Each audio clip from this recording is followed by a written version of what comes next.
So this is our new tool for monitoring Max's stats. The interface you're looking at is a free open source program called Grafana, which you can use to display graphs of real-time data. It's totally customizable, and it pulls the data from a back-end data store. Something like, in my case, we're using something called ElasticSearch, which is also free.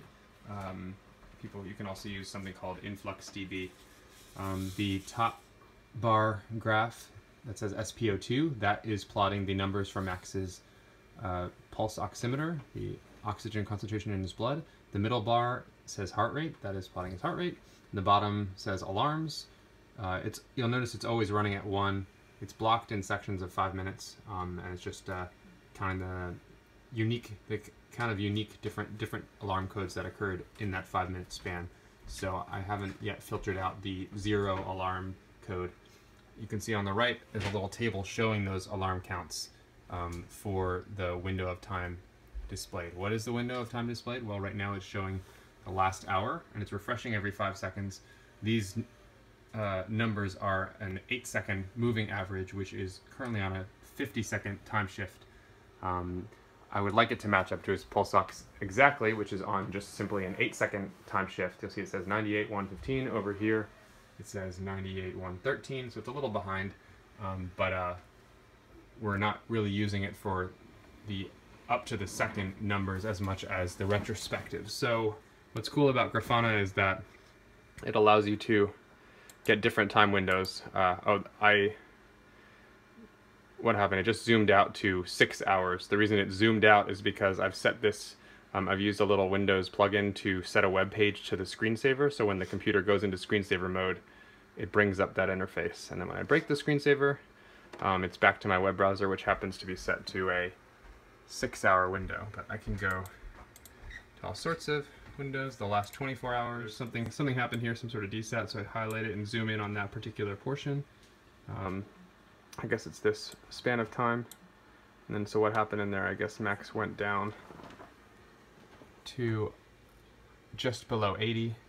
I happen to know that Kristen told me that he had got some secretions plugged in there and dropped down rather quickly, and then got a cough and came back up. So let's see, I can look at the whole week. What do we have here? Last 7 days. Those are the stats that we have so far. So how am I getting those numbers out of the pulse oximeter? Well, this Massimo Rad 8 has a serial port on the back that I have plugged into using this serial to USB cable. And then that is running along here and plugging into what's inside this box, which is a little computer. And the computer I'm using is called an Onion Omega.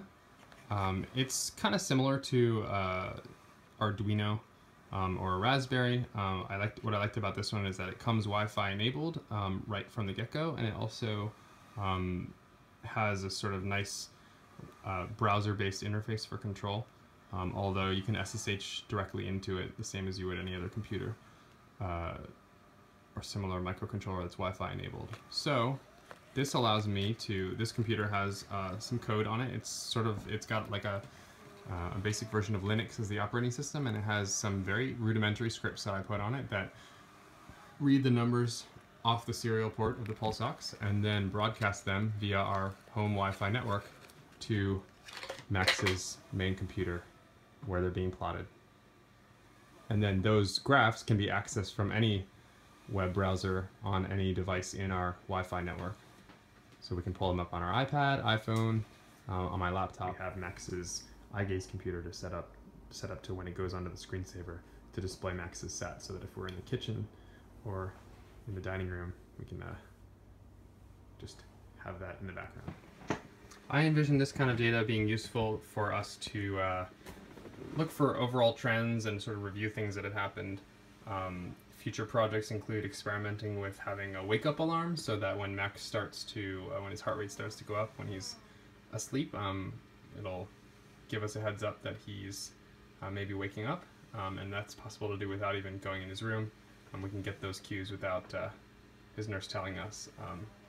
Other things that we could do include getting data from some of his other devices, maybe ventilator or in his cough assist. Both of those have memory cards inside that would allow us to know how many coughs he's getting per day, what time, what was going on with the sats during those times, etc., etc. So yeah, that's what we're doing.